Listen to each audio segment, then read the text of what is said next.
আপনাদেরকে প্রসঙ্গত একটা জিনিস বলি, কোরআন এই দুনিয়ার সবচেয়ে বড় মিরাকেল, অলৌকিক বিষয়। কেন?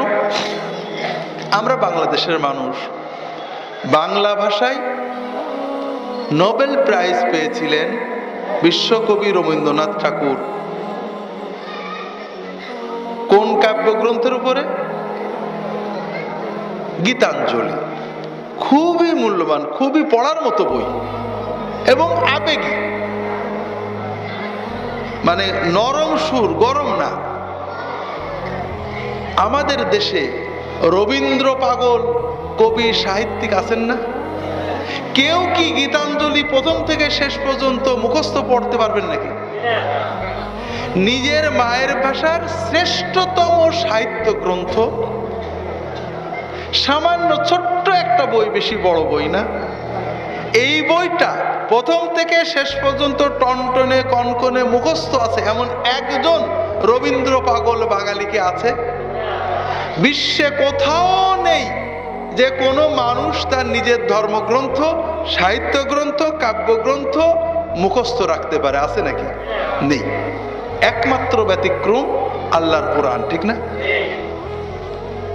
একটা বাঙালি, এবারে একটা মেয়ে, 7-8 বছরের একটা মেয়ে, আর 3-4 বছর আগে একটা ছেলে, ওই হুফাজুল কোরআনে, হাফেজে কোরআন, 7-8 বছরের ছেলে মেয়ে, বাঙালি, মায়ের ভাষা না, সম্পূর্ণ অপরিচিত অপরিজ্ঞাত একটা ভাষার একটা বিশাল 600-700 পৃষ্ঠার একটা বই প্রথম থেকে শেষ পর্যন্ত এমন মুখস্থ করে যে দাঁড়িয়ে বসে এক জায়গায় দাঁড়িয়ে কয়েক ঘন্টার ভিতরে সে পুরোটা পড়ে দিতে পারে। যে শিশু এখনো মায়ের ভাষায় ভালো করে কথা বলতে পারে না, যে শিশু আমি যাব বললে আমি যাব বলে, এখনো বাংলা ভাষা পুরো ভালো করে বলতে পারে না, সেই শিশুকে বসিয়ে দেন, সে কোরআন পড়ে যাবে প্রথম থেকে শেষ পর্যন্ত 600-650 পৃষ্ঠার এই বিশাল গ্রন্থ, মনে হবে যেন মক্কার ইমাম কোরআন পড়ে চলেছে। এটা মিরাকেল, অলৌকিক, বিশ্বে নেই কেউ এর নমুনা দেখাতে পারবে না। ইহুদি খ্রিস্টানদের ধর্মগ্রন্থ বাইবেল আজকাল অনেক জাল জালিয়াতি করে তাওরাত, ইনজিল, জব্বুর নামে বিভিন্ন বিক্রি করে, বিতরণ করে। এর কাহিনী জানতে হলে আমার সর্বশেষ ছোট্ট একটা বই আছে, তাওরাত, জব্বুর, ইনজিল ও কোরআনের আলোকে কুরবানি ও জাবিহুল্লাহ। এই বইটা দেখলে এর জালিয়াতি, জাল জালিয়াতি খুব সংক্ষেপে আমি জিনিসটা আনছি।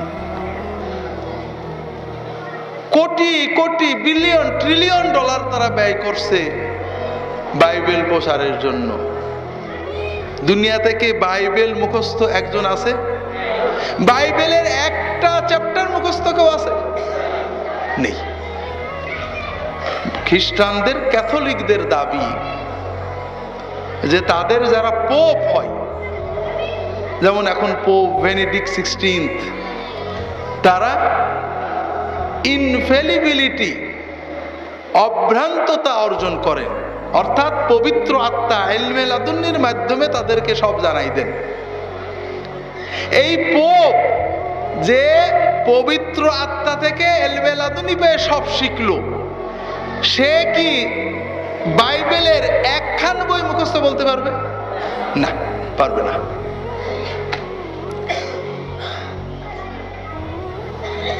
বাইবেলের বর্তমান যে জাল বাইবেল, ওর ভিতরে আছে and these signs shall follow them who believe in my name,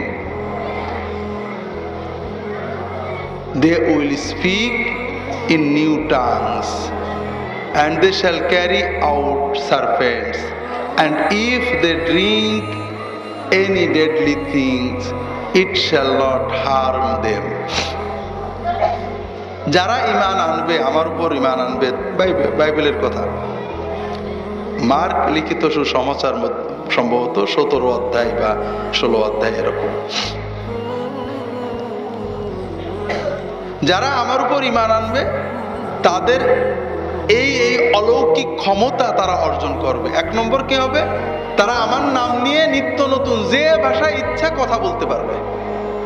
তারা সাপ কাঁধে ঝুললেও সাপ তাদের কাটবে না, কামড়াবে না। আর যে কোনো কঠিন বিষ খাইলেও তারা মরবে না। তা আমি অনেক সময় বলি যে যারা ইনজিল পড়াতে আসে তাদের 1 গ্লাস বিষ দেবেন। আপনি প্রশ্ন করবেন যে ভাই ইনজিল শরীফ যে পড়াচ্ছ এটা যে সত্যি যিশুর বই, আল্লাহর সেই ইনজিল, এটাকে তুমি বিশ্বাস করো? ও কি বলবে? হ্যাঁ, মনে প্রাণে বিশ্বাস করি। তখন 1 গ্লাস ভালো কড়া দেখে বিষ নিয়ে আসবেন, এনে বলবেন যে এখন যিশুর নাম নিয়ে বিষটা খেয়ে ফেলো।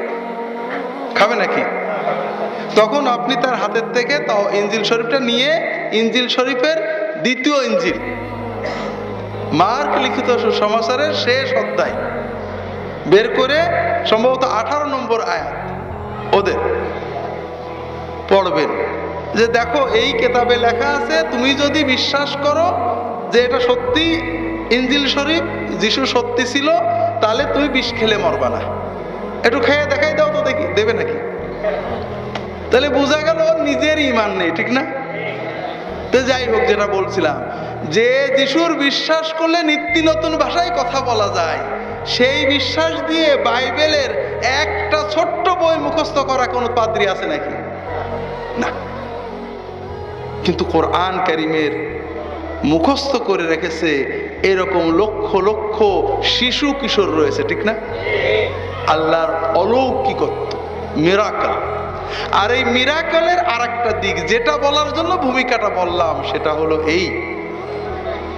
এই কোরআন বোঝাও সহজ। কেমন?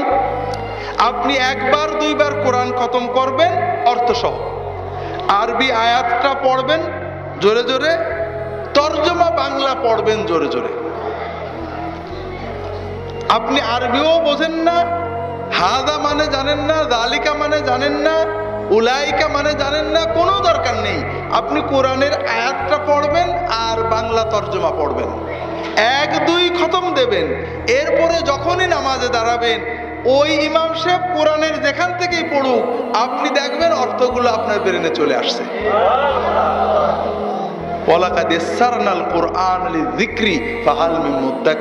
আমি তো কোরআন বোঝার জন্য সহজ করেছি, আল্লাহ তাআলা বলেছেন। তো যাই হোক ভাইয়েরা, কাজেই কোরআন নেবেন, কোরআন পড়বেন, কোরআনের সহবতে থাকবেন, কোরআনের মুরিদ হবেন।